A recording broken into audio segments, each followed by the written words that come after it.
I can't tell y'all how excited I am for Kansas City versus Baltimore. I've been looking forward to it all year long, and if tickets weren't fucking $800 a pop, I would be going to this game. I don't know if I'm confirming my own biases for both of these games, but I'm struggling to find a reason to pick against the teams that I want to see win. My dream Super Bowl I want to see is Detroit versus Baltimore, because that's the best stories. Lamar finally makes it to a Super Bowl. The Detroit Lions finally make it to a Super Bowl, right? But I'm struggling to find reasons that won't happen because I don't want to just go into it saying, all right, I want this to happen. That's going to happen. Because that's not really how this analysis shit works. Here's where I'm at with the Ravens.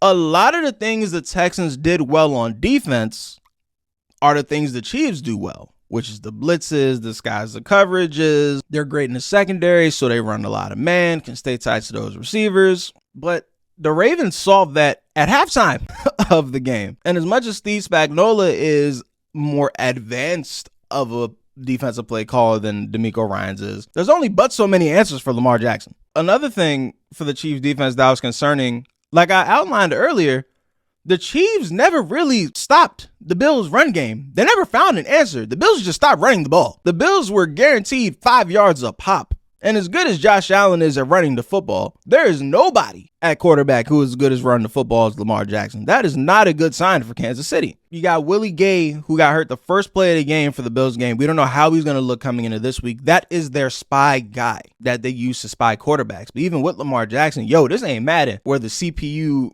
automatically follows your quarterback back to back. Your linebacker still has to run step for step with the fastest quarterback we've ever seen. Good luck. And you may think if you're the Ravens that Lamar Jackson has to go out there and go stat for stat, possession for possession versus Patrick Mahomes. If you think that, I will point you in the direction of the aforementioned Josh Allen and the Bills and see how well that has worked out for him in big spots. But the counterpoint, let's go look at Joe Burrow. Statistically, he's worse in every category except for the one that matters, wins and losses. And on the other side of the ball, the Ravens defense have been the best in the world this year. And if you're telling me that the Kansas City offense is going to be reliant on Isaiah Pacheco being super physical and running through guys, the Ravens are a lot of things. A team you can run through, not one of them. So best of luck on that one. But the thing that keeps me from counting the Chiefs out entirely, and Bomani Jones says this, and I try to fight it because I don't like doing the comparing current players to greats so I can enjoy them in a moment, but Bomani Jones religiously calls Patrick Mahomes Jordan. Like, hey, that's just Jordan on that sideline. A lot of y'all ain't going to be able to get a ring because y'all just playing at the same time as Jordan. It is what it is. And I wonder, is that just going to be the case for Lamar Jackson? I hope not, but I like to look at Patrick Mahomes' career path in comparison to Tom Brady. Not that I'm comparing them as players because that's incredibly unfair to Patrick Mahomes. And Chiefs fans, I want y'all to keep that in mind too. Stop comparing Patrick Mahomes to Tom Brady. You're doing him a disservice. Stop it. Enjoy what you got right now. Tom Brady, this is going to sound like I'm complaining. I promise I'm not. In 23 years, he only went to 10 Super Bowls, right?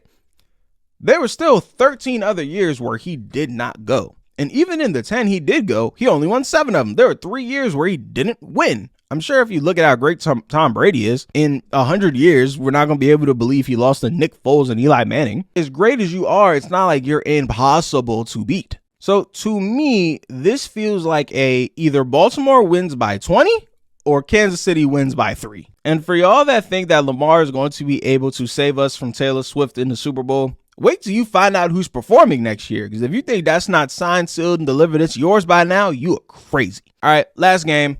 The Detroit Lions versus the San Francisco 49ers. I don't know why we can't just move this to Detroit. San Francisco doesn't have that great of a home field advantage. You Silicon Valley nerds aren't as great of a home crowd as the Detroit Lions fans are. Y'all know it. I know it. Goodell knows it. I don't know why we're lying about this. But again, I'm struggling to find a reason that the 49ers can beat the Lions because maybe it's because I really want the Lions to win, but the Lions blitzed Baker Mayfield on 31% of his dropbacks. That was about 14 of them. They got 9 pressures on them. Brock Purdy does not respond well to pressure. On the other side of the ball, since we're talking about pressure, the 49ers were unable to sack Jordan Love, and he was clean all night long. The Lions might have the best offensive line in the league. If not bare minimum, they're damn sure better than the Packers. And the Packers were able to gash the Niners in the run game in ways that we really haven't seen anyone else do.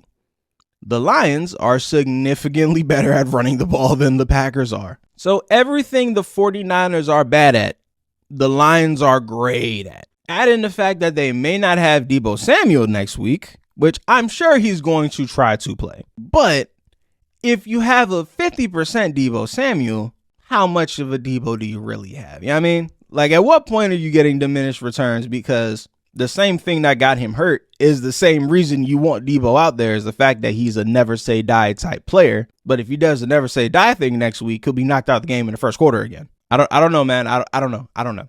I'll be able to preview this a little more later in the week, especially on game day.